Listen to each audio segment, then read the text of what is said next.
Hi, my name is Matthew, and I'm with the Tampa Hillsborough County Public Library. We're very excited to present this summer reading program to you tonight. We are going to go into the first screen here. You can see hcplc.org/summer. This is part of our summer reading series. If you go to that website, you can see all kinds of wonderful things happening with the summer reading program. If you haven't started logging those books and doing those specialized activities, get a chance to win some prizes and digital badges, please check it out now. There's plenty of summer left, and we really welcome you to check that out. There's all kinds of wonderful programs coming up, just like this one tonight. And then we want to give a thank you to our summer reading community partners who've really helped us put this whole experience together for everybody. This is an all ages thing, and that means it's all hands on deck. And we couldn't do it without the special help of our friends. As a matter of fact, this program tonight was funded by the Children's Library Foundation and the Friends of the Library. We want to thank you especially to them. Tonight, speaking of tonight, this is our program. It is Aquatic Superheroes and Comic Book Sea Creatures with our special guest, Dr. Justin Wigard. Am I saying that right? Yes, you got it. You got it in one. It's perfect. Excellent. From Michigan State, we're really happy that you're here. Today's Wednesday, July 6th of 2022, and we're going to get to our program momentarily. We just have one last little thing we're going to do, which is our Continue the Experience. And how could I resist with the theme from tonight showing off the broad swath of Aquaman variations that we have in the Tampa Hillsborough County Public Library collection. This is available to you, just like a lot of things. You can go to Hoopla to get comic books and graphic novels. They definitely exist there, but you can also go to Libby, and also there's lots of that we have in print, whether it be a DVD or the actual comic books themselves or junior novelizations. This is actually not all the Aquaman stuff. This is like a small sliver, the tip of the iceberg, if you will, for what we have. So if you want something like that or something else, be sure to go to do our website, and you'll be able to discover that, or reach out to us. We'll get some contact information for everybody at the end of the program, and we'd be happy to help pair you up with the ocean adventure of your choice. So now I'm going to turn off my camera. I'm going to stop sharing my screen, and I'm going to give our presenter presenter control so that he can take it away. Dr. Wigard, thank you very much. All right. Well, hi everyone. I am so incredibly thrilled to be here. Thank you all for joining us on this lovely night. My name is Dr. Justin Wigard. You can find me on all social media at Justin Wigard. I'm on Facebook, I'm on Twitter, I'm pretty easy to find. But tonight, I really want to get started with talking through the simple research question that kind of drove this entire talk, which is, what is it about the ocean that calls to us? As somebody from Michigan, and if you'll permit me, if you hold up, I'm holding up my hand, from a small rural town up north, and I live on kind of a large inland lake. I grew up growing to the Great Lakes surrounding us, these vast bodies of water that seem to go on for eternity to me. And then I saw the ocean in comic books, infinitely large, infinitely deep, calm and placid one moment, roiling the next. And I got glimpses of sharks, dolphins, and manatees, which are my favorite animal, whales, giant squid, krakens, sea serpents, talking manta rays in underwater cities, and superheroes that can talk to fish. I know that some of those things aren't necessarily real, but I mention it because I think that comics' greatest superpower is that they give us the space to visually share experiences and stories and worlds, including stories about the ocean. Sure, we have comics about outer space and aliens and dragons and all these fantastic things, but I keep coming back to this one factoid that you've probably heard, and it's on the screen, and I'm going to read it out for everyone. According to the National Geographic Society, just last year, even in 2021, more than 90% of the ocean has never been mapped, explored, or even seen by humans. A far greater percentage of the surface of the moon and Mars even has been mapped and studied than our own ocean floor. Now, let that sink in. We've seen more of Mars' surface than we have our own ocean depths. That's why I love the oceans. And in particular, That's why I love how they're depicted in comics. They have this capacity to visualize and draw out the graphic possibilities of the ocean's depths, to artistically represent what we do know, imagine the things that we haven't even seen yet, visualize what so many of us have experienced in the ocean, and also, to tell stories about people who live underwater and sometimes red sharks, right? And so, with the rest of my talk today, I want to go through some of these wonderful depictions, talk about the creatures who live there, the superheroes who defend us from these deep sea creatures, and then give us a couple of footholds and handholds to understanding oceans and the sea in comics. I promise there is a method to my madness. I promise I'm going to show you some really cool comics that I personally love. So, to start with, take a moment and think about swimming anywhere in any body of water. And also, if you're not a fan of water, that's okay. I get it. But if you were to open your eyes underwater, it can be really blurry and hard to see, especially when we're swimming around and creating bubbles, right? There's all these bubbles and air kind of moving around us, and water can also be murky, or we might even kick up sand on accident. Other times, water and the ocean can be as clear as glass, right? Now, think about trying to draw the ocean, something that can look so different at any given moment on any given day. It can be turbulent, placid, stormy, it can be flat, green, blue, black, and gray, and more. Drawing the ocean in comics is equally difficult. It's not just that the artist has to capture the essence of water, but they have to do so in a readable way that makes sense to us. So when we read comics, we're not just reading the words and the story, but we're reading the art as well. Art and text work together in harmony in comics, right? It's a balancing act. Each line and color and dot means just as much as each word or piece of punctuation or full sentence in a comic book page. So it's this balancing act of both textual and visual literacies, right? It's also a balancing act for artists who try to include enough lines to indicate movement in a blob of color or maybe even in a blob of black without making it too messy to see, unless that's the point, right? So I want to start with Drew Wing's Set to Sea, which is a graphic novel published in 2010. I really love this 4-panel sequence where Drew draws the ocean in 4 ways, all in black and white. Here up on the top left, we have the ocean at night, and it's almost mostly in white. And then over here on the right, we see the ocean during the broad daylight, and we see all these waves kind of covering up in, coming up in thin black lines with some shading here.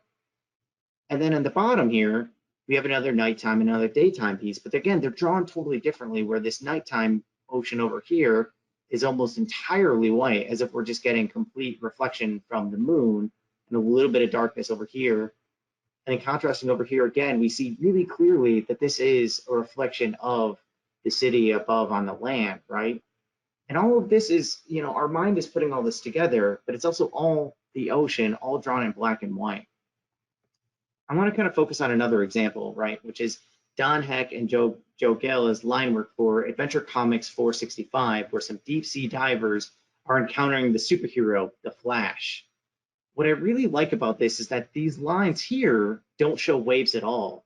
Instead, what we're seeing are all the bubbles of the divers underneath, breathing in and out and sort of giving off all this air. We also see so much movement, and it's all with these really simple lines, right? And yet, because we know the ocean, because we've, presumably seen it, or at least we know what it should look like, and we've all been underwater at some point, even just a tiny bit, we can start making sense of how they're drawing these comics, how they're drawing the ocean. And again, it's all in black and white, but it's all legible to us. I think that that's really important, trying to understand different ways of representing the ocean. It's chaotic, but it's unmistakably an underwater scene. And then we're going to contrast this with the GOAT, the greatest of all time, the greatest Jean Mobius Giraud.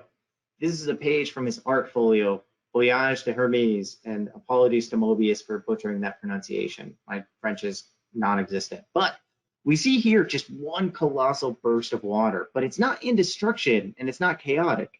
It's fluid, yes, and it's crashing. It will crash, but right now it's full of life. It's frozen in time. Mobius is a master of elegant lines and movement, and the decision to put a person up here, actually jumping out of the water, is really remarkable. It brings the scene to life. And if we still further contrast with A.J. Dungo's gorgeous and breathtaking graphic novel, In Waves, which I use for my cover art, this is a graphic novel about dealing with love, illness, and loss against the history of surfing.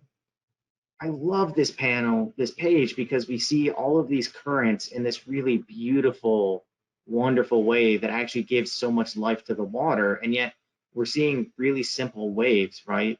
Almost organic in the way that the ocean actually looks. But I love, love, love, love these currents here. And then one last example of how the oceans can be drawn, something so simple and yet so elegant, like Narwhal and Jelly, which is one of my favorite graphic novels. It's perfect. It's great for kiddos. I love it to pieces. They're both hilarious. We see the ocean depicted as tiny little bubbles, some really great water textures, and then these lovely little green seaweed lines, just maybe a dozen or so. It's unmistakably underwater, and it helps contextualize it. But we also need to have critters underwater because we know that our oceans are so full of life. And speaking of ocean critters, what I've always found fascinating about the ocean and the fact that we don't know much about its depths is that there's so much life out there waiting to be discovered. Like maybe there's a sea serpent. Prototypical comics, these things that came before contemporary comics as we know them, engravings and even some kinds of paintings and illuminated pages, all show us artist renditions of imagined sea creatures. You have a sea serpent, a sea dragon on the left in this Japanese painting by Ogata, the kraken in an 18th century ink engraving, and this really wonderful mythical creature called the Espiracholine. Oh gosh, I butchered that as well. A really, really large mythological whale that lures mariners in, right? And so artists have also been drawing underwater creatures in comics for as long as comics have been around. Here you can see great illustrations and adaptations of stories like 20,000 Leagues Under the Sea or Voyage to the Bottom of the Sea. And we also end up seeing, a lot of comics characters and superheroes going for romps on the beach on a sunny day, right? You joined this seminar to see Wonder Woman and Merboy surfing and trying to fight a giant sea serpent all in the same cover, right? Comics are wonderful, and especially ones that draw really great sea monsters. But then again, it's not just superheroes in these adaptations. We also see characters and creators like Carl Barks drawing a giant sea serpent with Huey, Dewey, and Louie out on like a small fishing boat, right? We also see this wonderful shot of a kraken from an old Namor comic. Each one of these only shows part of the creature, leaving it up to us to actually try to imagine the depths that this creature goes and what actually lies beneath the surface, how far it goes, what it looks like underwater. And this is to say nothing of the untold comic book drawings of sharks, dolphins, and whales. Oh, I must have missed one. Whoops. Oh well. That are out there. And so I'm especially fond of Archie versus Sharknado, but I also really love any kind of Jaws homage, right? But with so many wild creatures of the deep out there, both real and fantastic, it gives us some peace of mind to know that there are some aquatic superheroes out there to keep them at bay. And that brings us to undoubtedly the most popular of all aquatic superheroes. You guessed it, Aquaman. The King of the Seven Seas is everywhere, having most recently appeared and been popularized by Jason Momoa in the recent DC movies. But Aquaman first appeared in the publication More Fun Comics number 73 in 1941. His first cover appearance on the left here is a perfect summation of who Aquaman is. This cover depicts Aquaman and his sidekick, Aqualad here, riding a couple of dolphins as they battle these wonderful purple creatures from Atlantis. The cover is bright and colorful, yellow and purple, orange and blue, all in one spot. And Aquaman shouts, quote, "The fate of Atlantis and the fate of the world is at stake." At times, Aquaman has been a really goofy character because he can talk to sea animals and people poke fun, and I have some really great stuff to show. But like so many other superheroes, Aquaman has also gone through a bit of a makeover in his, 70 plus years. We see him in the 90s, he gets a kind of a grow up and he looks intense. But right now he's sort of settled on this really wonderful image where he's sort of at peace with the sea. He has a long sort of shaggy haircut, a little bit of a shaggy beard, but he's a little stoic, but he's not angry all the time. The best way, I think, to understand Aquaman is to sort of think of him as always caught between protecting Atlantis and the people of the surface, right? But the very first aquatic superhero actually burst forth from the ocean depths a couple of years earlier in 1939. Namor, the Submariner. Namor was created by Bill Everett for Marvel Comics #1, and comics fans know that he appeared in the same debut issue as Captain America and the Human Torch. The three came out in the same issue, one and the same. He's been there from the beginning. Namor is an Atlantean born in the underwater city of Atlantis. And what I love about Namor is that he's most often depicted as regal and unapologetically stoic all the time, and also incredibly clean shaven always. Even though his main costume is a tiny green bikini bottom and he has slick black hair and a large golden trident. He has been brooding ever since well before Batman was the king of brooding. And he's perfect. Also, I need to shout him out because he is my mother-in-law's favorite superhero. So I'm a little bit biased, but also he's important for understanding how oceans are represented in comics, and also for understanding how we get popular conceptions of the ocean in comic books. His powers too are incredible. The guy actually has the gift of flight, funnily enough, not like a swimming-based superpower, but it does allow him to swim at super fast speeds. He also has superhuman strength, and he's been able to talk to fish and so much more. But part of what I like about Namor, and why I think aquatic superheroes are so important for us to think about, is that Namor has always acted as a defender of the ocean solely. He's often even been an antagonist to many Marvel superheroes, but he can even be considered one of the earliest comic book antiheroes from a certain perspective. He fights back against the surface humans' pollution, their mistreatment of the ocean and its inhabitants, its fish, its mammals, etc. While his methods are often extreme, like the time he threatened to sink Manhattan under a tidal wave, he is also an arbiter of the ocean, a champion, the first eco-critical superhero. If all superheroes kind of stand in for at least one major theme or identity, one major component, then Namor is eco-criticism. He is caring for the ocean, the embodiment of protecting it. And I will say that you can see if I'm right when he appears in the upcoming Black Panther 2 movie from the Marvel Cinematic Universe. This is some leaked concept art for Namor. We haven't seen anything official yet. He's coming, I promise. You can take it with a grain of salt, but you'll see him on the big screen soon enough, I promise. So, putting this all together, then, I want to end with that question about why I think the ocean calls to us.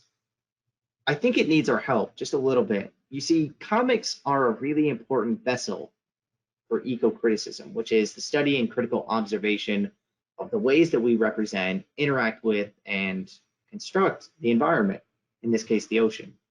And so if you allow me a bit of a soapbox for a moment, or a Lorax moment, if you prefer, comics have the capacity to shed light on pollution, on the ways we mistreat our ocean, on how we affect the wildlife and depths in the span of a few panels, right? I've spent 15 minutes talking about eco-criticism and the ocean as shown in this tough comic, where a boy sees a shark and he screams for help, and then the shark screams for help a couple panels later, right? Comics like Cloud Ocean and The Ocean is Broken by Sutu here help represent the way that humans have coexisted with the ocean in our past, present, and future. Eco-critical comics, and in some cases, eco-futurist comics, try to imagine ways that we work together with the Earth and the ocean towards better futures for everyone and everywhere. It's really difficult, I know, but I think we owe it to ourselves, particularly those of us who live near oceans or the Great Lakes in my case, to do our part. Some of that involves simply reading more comics about the ocean and educating ourselves. Maybe it's drawing comics about our experiences with the ocean to try and show why it's worth preserving. Heck, maybe the least we can do, and I'm including myself here, somebody who needs to do this more, is bring a grocery bag with us the next time that we go to the beach and grab some trash that we happen to see. So while I can't necessarily help with that part of it, what I can help with is giving you some recommendations on what to read at the HCPLC. I really recommend checking out Namor's comics from the library. The two I have here are particularly good for teens, but there's probably some smaller ones there as well. I'd also really recommend Narwhal and Jelly and the whole series, but I also love this comic called The Science of Surfing, A Surfside Girl's Guide to the Ocean. For preteens, my two highest recommendations are The Magic Fish by Trung Nguyen and The Girl from the Sea by Molly Knox Ostertag. And then finally, for adults, I recommend both Waves, this top comic here, and In Waves by AJ Dungo. They're completely unrelated. They just happen to have very similar titles, but both are really, really wonderful. I highly recommend all of these comics. And so, with that, I want to thank y'all for having me. At this point, I think I'll just throw it back over to Matthew for the question and answer. And if there's any lingering questions about comics, about oceans, about goofy stuff on the cutting room floor, please let me know. Otherwise, thanks for listening to me. All right, thank you so much. I'm going to hold off on sharing my screen just for a brief moment. Let you know we do have some questions coming in that we're going to throw your way, and then in just a moment we'll pause and share some contact information. So that was wonderful, Dr. Wigard. We really appreciate it, especially those recommendations at the end. And I want to let everybody know that this presentation is going to be posted on our YouTube channel for the library. So if you want to check it out again there, you can, or share it with any friends and family that didn't get a chance to see it. So the first question that came in here, let me pull it back up again here. Well, first, a big hearty thank you from several people. And then we have a young attendee who says that they really like the comic books, like young graphic novels like Dog Man, Captain Underpants. Those are awesome. Yeah, I think you probably agree. And they're wondering about if you can kind of expand on what is the general purpose of comics. Of course, we don't have a long a long time to answer that question, but you talked a little bit about the influence of comics, and maybe you can address that question as well as anything you want to say about Dogman and Captain Underpants, which, by the way, my kids love as well. Oh, I grew up reading Captain Underpants. I absolutely love Dogman, and I read it with my niece every chance I get. Dogman forever. The purpose of comics and graphic novels is to tell stories that matter in a visual way. I think that they offer something unique and different, not necessarily better, but unique and different than reading a novel or a chapter book, or even than playing a video game or watching TV. There's something really cool and unique about trying to read a comics page and piece together the art and the writing and make sense out of it, right? But I also want to say the really cool thing about comics and why they're important is that anyone can make them, anyone at all, including you, right? I've made them before. All you need is something to draw with and a sheet of paper, or maybe even like a brown paper bag, and you just draw it and share it with one other person, and boom, you're a comics artist. I hope that That's answers great. your question. Yeah, great answer. Absolutely. And we have another question here that I'm actually going to go ahead and share our contact information for, because it will address one of the questions. So let me see if I can share my screen. Okay, good. Are you seeing that, Dr. Wigard? Or Yes, okay. I am. So just some quick information, and then I'll get to one of these questions here that will be addressed. Contact information for the library is 273-3652, or go to that contact page on our website where you can reach out to a librarian through our Ask a Librarian service, or find out other ways to reach out to us. The summer reading website is hcplc.org/summer. And again, Dr. Wigard is on Facebook and Twitter and social media at Justin Wigard. I bring up this now because one of our, I think, parents who's attending the session asked what are good chapter books about the ocean for kids ages 10 to 12. Well, if you go to the summer reading website, hcplc.org/summer, we have many reading lists there that have been organized just for the summer. Now, we do have the Sunshine State readers. Those are not necessarily exclusively ocean, but we also have, because the theme for the summer is Oceans of Possibilities, we also have books that are on theme in all the different age groups, from pre-K all the way up to adulthood, and that should include those chapter books that you're asking about for kids, which we have many of. As a matter of fact, I'm trying to think if it's still coming up. I think it is. We have a book club program with a great chapter book called Nim's Island, of which I think it's one of maybe three or four books in the series by Wendy Orr. And that's coming up this summer. If you go to that website, you'll be able to see all the upcoming events, including that one. And that's a wonderful chapter book. That's a very short read and based on the ocean. So that's a good place to go as well. Did you have anything to add to that, Dr. Wigard, Oh, about chapter yeah. books? I would say check out your local bookstore as well, and ask them for local Floridian authors. There's always some really great local authors who are writing wonderful picture books as well as chapter books, and I think that those are really good. Although I'm also a big fan. I'm trying to remember the exact name of it. Beyond the Bright Sea by Lauren Wolf. There we go. Okay, wonderful. And I'm glad you mentioned Florida. Shout out to our home state here.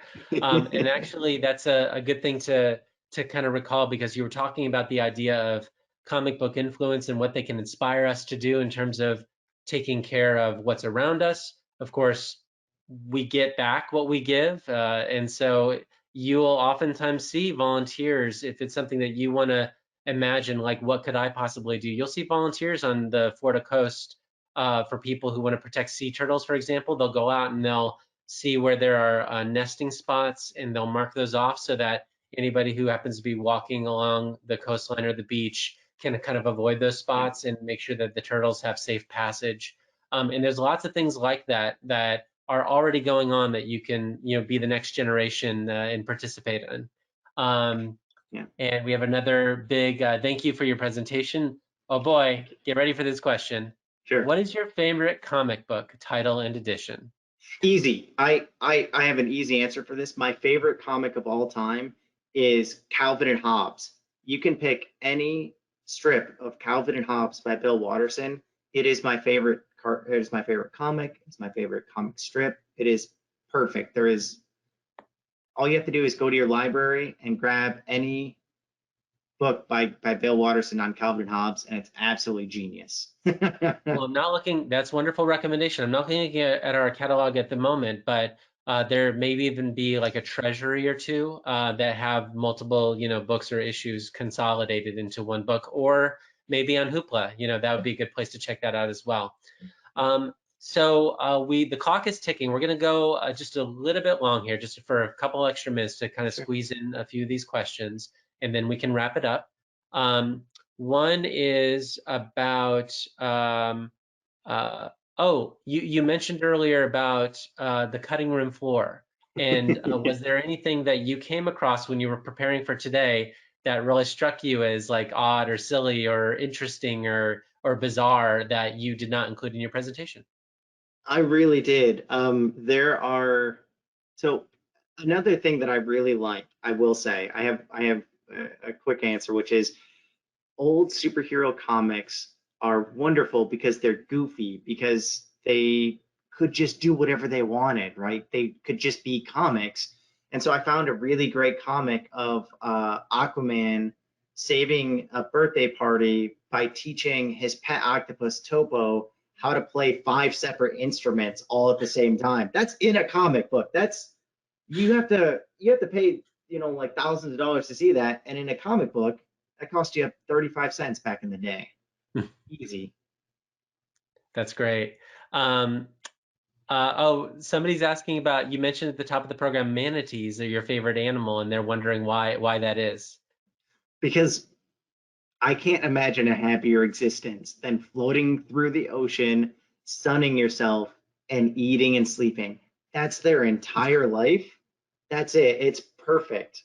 The real the real answer is partially because in Michigan, right, we're in a very we're surrounded by the Great Lakes, but it's very up north.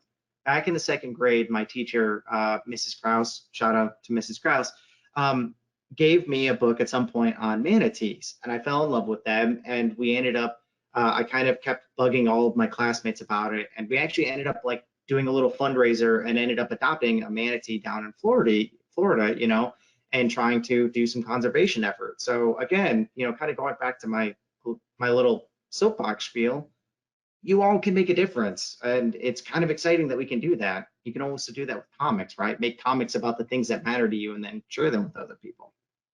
That's great. Well, there's lots of places to see manatees here in Florida, but one is right here in Hillsborough County, the Manatee Viewing Center down in Apollo Beach.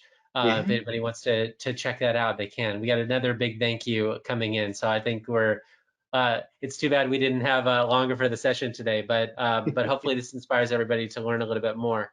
I want to give one quick recommendation. As you were giving your presentation, Dr. Wigard, I was reminded, because you remember you were talking about the Japanese influence on ocean art and illustration, and I was reminded of one that was big for me and my young daughters when they were younger, which is Ponyo by Hayao Miyazaki.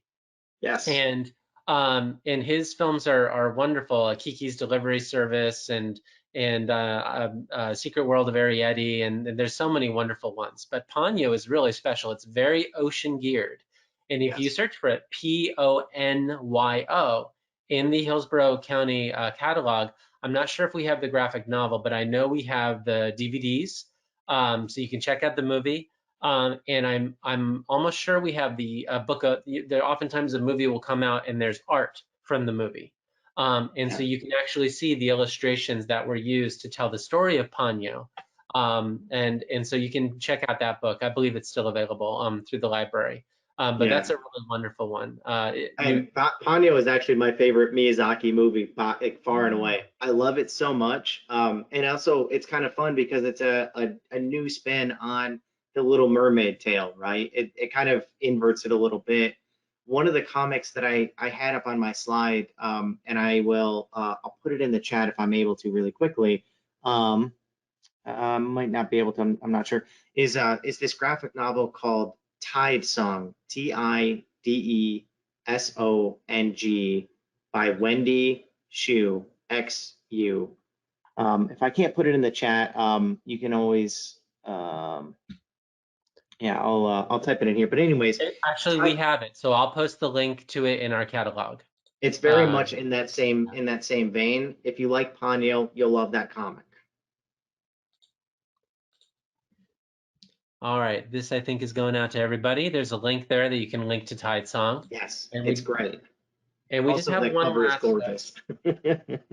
one last question I'll squeeze in selfishly as the thank yous continue to come in, and we can wrap it up right here, which is we oftentimes as librarians are asked about comic books from parents and educators, and what is the value of reading when it comes to comic books? Because it's not the traditional novel form, the narrative form, but there are words oftentimes, more often than not, when it comes to comic books and graphic novels.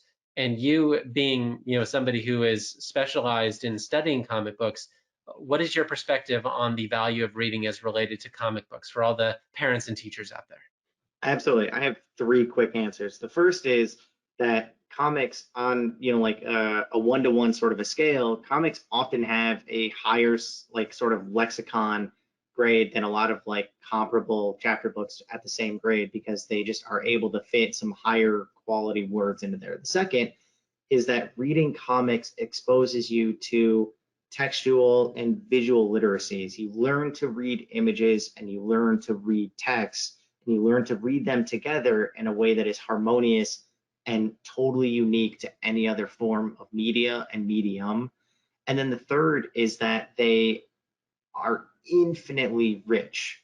They manage to capture incredible stories and experiences, not just fantastic ones, but they also are able to capture the human experience in nonfiction format, in historical format, in ways that other forms, can't. They're chock-a-block. They're the best bang for my buck, and I love them to pieces. Also, it's impossible to pick up so many of these comics and not smile a little bit, right? Like you can't look at a Calvin and Hobbes strip and not grin just a little bit.